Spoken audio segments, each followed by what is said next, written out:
Mtazamaji wa Success Path Network, hakika kumekuwa na mazungumzo au kumekuwa na malalamiko mengi kuhusiana na watu katika mahusiano yao break up, kuachana, na imekuwa ni kitu ambacho kinaumiza vichwa vya watu kwa kiwango cha juu. Sasa leo nataka tuzungumze kwa uchache. Nataka tuangalie jinsi gani tunaweza tukaokoa mahusiano yetu. Kwa hiyo nikukaribisha sana SPN. Karibu na endelea kuwa na mimi. Karibu sana.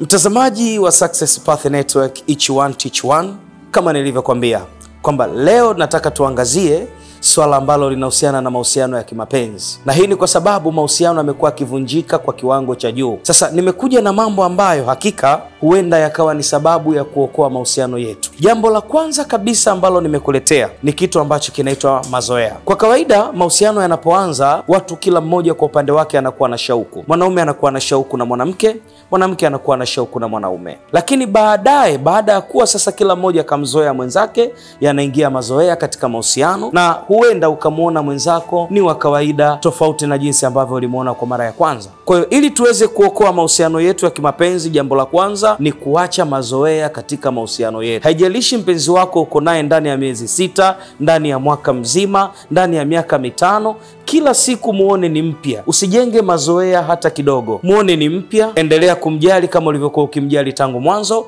Hapo utakuwa umeweza kusababisha kuokoa mahusiano yako ya kimapenzi. Lakini jambo la pili ni ualimu. Naposema ualimu namaanisha nini? Mwanaume anatakiwa kuwa mwalimu wa mwanamke, na mwanamke pia anatakiwa kuwa mwalimu wa mwanaume. Kwa maana kuna vitu wewe unavitamani, kuna vitu wewe unavitaka, lakini mwanaume hakufanyii, mwanamke hakufanyii. Kwa sababu yeye hajui ndani yako, hajui ndani ya nafsi yako, basi unakuwa una jukumu la kumuelewesha, la kumfundisha na kumkumbusha jinsi gani ayafanye yale ambayo wewe hakika yatakupendeza. Lakini pia hata yale ambayo hayajui, una nafasi kubwa ya kumfundisha. Huwezi kujua alipolelewa na wazazi wake, amelelewa katika misingi gani. Kwa hiyo wewe utachukua jukumu la kumfundisha. Ndio maana nikasema utakuwa ni mwalimu. Ima mwanaume au mwanamke, kila mmoja ana wajibu wa kuwa mwalimu kwa mwenzake. Jambo la tatu, uvumilivu. Ili uweze kuwa mwalimu mzuri, lazima uwe mvumilivu. Kwa sababu gani? Unamfundisha, unamuelekeza kitu ambacho mwenzako hajakiexperience, hajakizoea. Kwa hiyo haiwezekani kwa mara moja papap akawa kashaelewa,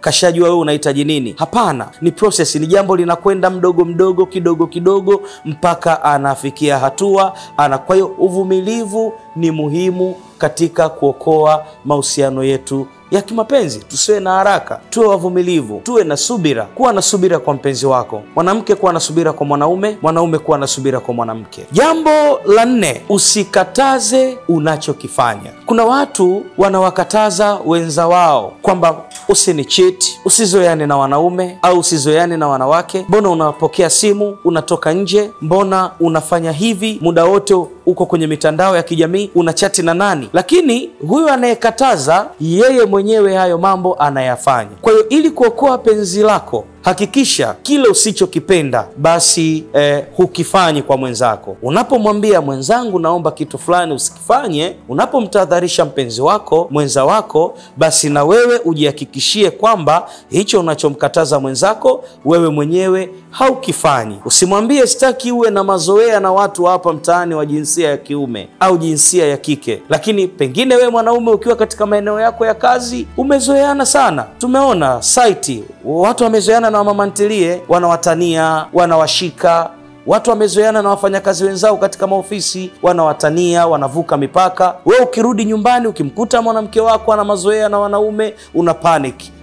Kwa sababu gani? Wewe mwenyewe unayekataza hilo, wewe hulifanyi. Kwa hiyo njia nzuri ya kuokoa mahusiano, kile unachokikataza kwa mpenzi wako, kwa mwenza wako, make sure, hakikisha kwamba wewe mwenyewe haukifanyi. Jambo la 5 ni uaminifu. Lazima tuwe waaminifu katika mahusiano, na hapa nitazungumzia mahusiano ya kiroho. Mahusiano ya kiroho ndio ambayo yanapelekea wewe umechiti mbali na macho ya mpenzi wako. Lakini kwa nini unaporudi nyumbani unakuta hana raha? Na anaweza asifunguke direct, asikueleze kinaga ubaga, lakini akawa hana raha.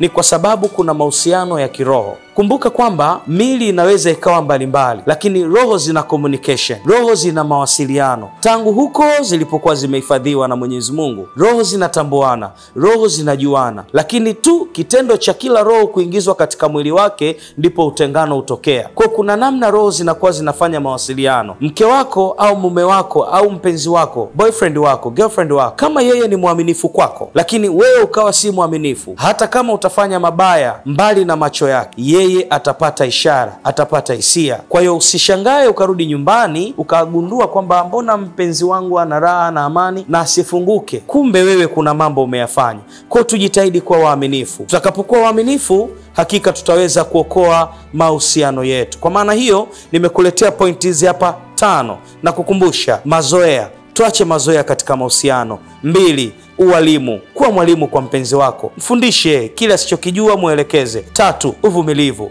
Wakati unamkumbusha na kumfundisha, kuwa na subira, kwa sababu samaki ameshakuwa mgumu, kashakauka kutoka kwa wazazi wake. Huwezi ukamkunja tu ghafla kwa nguvu, atakatika. Lakini pia jambo la 4, usimkataze mpenzi wako kile ambacho wewe mwenyewe unakifanya. Hautoweza kujenga, hautaweza kufaulu katika kuokoa penzi lako. Lakini jambo la 5 na la mwisho ni uaminifu. Tuwe waaminifu katika mahusiano yetu, kwa sababu usipokuwa mwaminifu, kuna mawasiliano ya kiroho. Unafanya jambo mbali na upeo wa macho wa mpenzi wako, lakini automatically kiroho ataweza kutokuwa na amani. Hayo ni machache niliyokuletea leo. Niendelee kukwambia tu, kama bado hujasubscribe, make sure umesubscribe hapa Success Path Network, SPN Each One Teach One. MC Hulilo, MC Fani ndio jina langu. Tukutane tena wakati mwingine. Asanteni.